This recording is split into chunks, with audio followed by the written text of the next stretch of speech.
Hi everyone, it's Dwayne again from Townshend Christmas Lights. In this video I'm going to show you how to repair strip.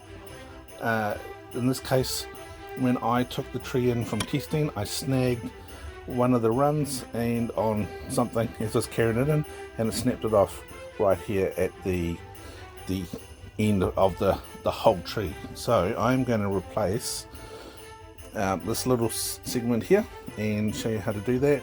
Before I get into it, I just want to address a feeling that's in the community about strip. Strip has its place, and if you learn to repair it properly, it's just like a pixel. You just repair them, just learn the techniques and repair them. Strip is no less effective and is no less reliable than pixel, in my opinion. These strips have been out for 4 years and I've got pixels that have only lasted 2, and then vice versa. So I think it just depends on the situation and the quality of the strip that you get. If you feel any different, feel free to leave a comment below, but that's just the way I feel, and I'm going to continue to use both pixels and strip because each one is valid for its own purpose. So let's get into repairing this. So it got snagged and broke off, so what we're going to do, we're going to cut back to the next nearest bank of solder and replace that, and then rewire it onto here. Now what's a little bit different about this one though is you can see there's only power running into this end. This is the very end of the mega tree, so the data actually flows this way. In theory I could actually just glue that in and this would be no problems, the whole tree will still go, but there's just no power coming into this end for the power injection. So when we solder this up, you'll notice there'll be no data wire because of the way that the data is flowing. So let's get into it. So first of all, so this is quite cack-handed, the way that I've had to put the camera on here. First thing we're going to do, we're going to cut that off there so you can still see what's going on. So I'm cutting right in the middle. That leaves some of the pad for us to solder onto. So now we want to do is strip a little bit of this off. So while doing this, so we want to cut that back a little ways, being gentle not to cut into the strip. You can sort of feel as you go. There we go. So that has no silicone on it at all that I can see. Next thing I'm going to do is I'm going to stick that down so it doesn't keep falling off. Now we're going to put a little bit of solder on each of those, like so. There you go, put a decent amount on.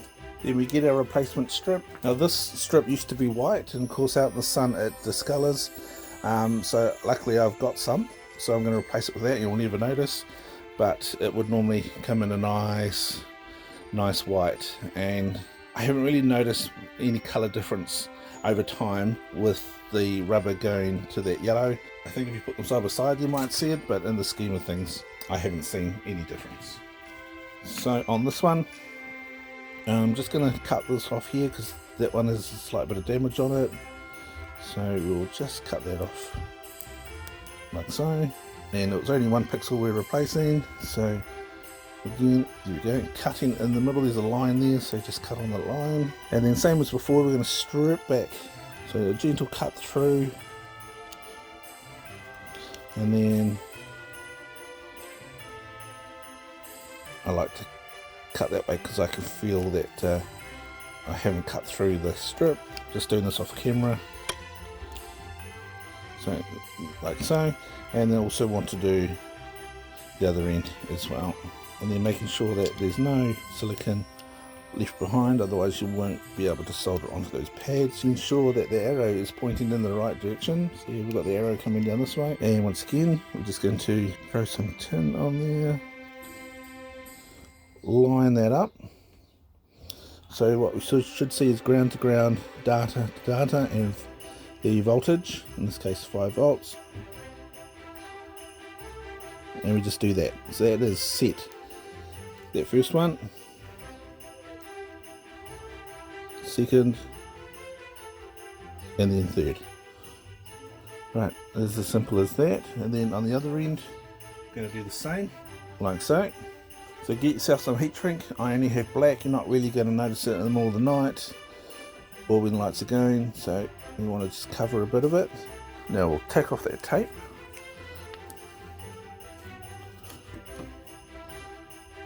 We will thread that through.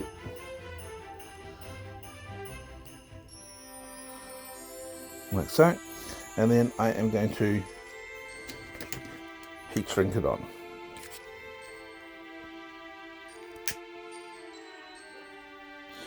You'd normally use clear or white, or if you had black strip, obviously you'd use black. I'm not that fussy.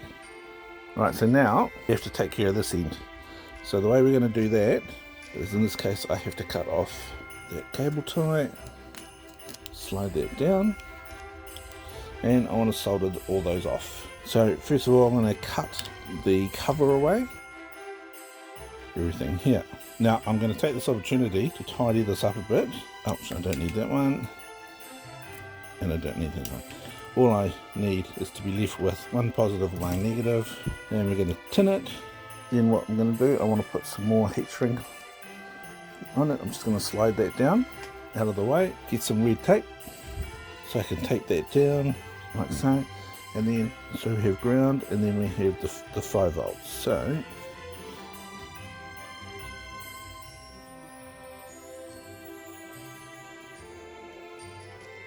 take the red tape off. Now I like to then put some silicone on these joints, so I just use a indoor outdoor bathroom silicone. Slide that back up. Take that one I had before that I put on, I want to slide that over top. I am going to shove some silicone, because water is going to run down this and gather on here. That's why I'm doing this. Might seem a bit of an overkill, but I just want to take precautions this year. Last year I had a lot of issues with water. This year I hope to not experience any areas.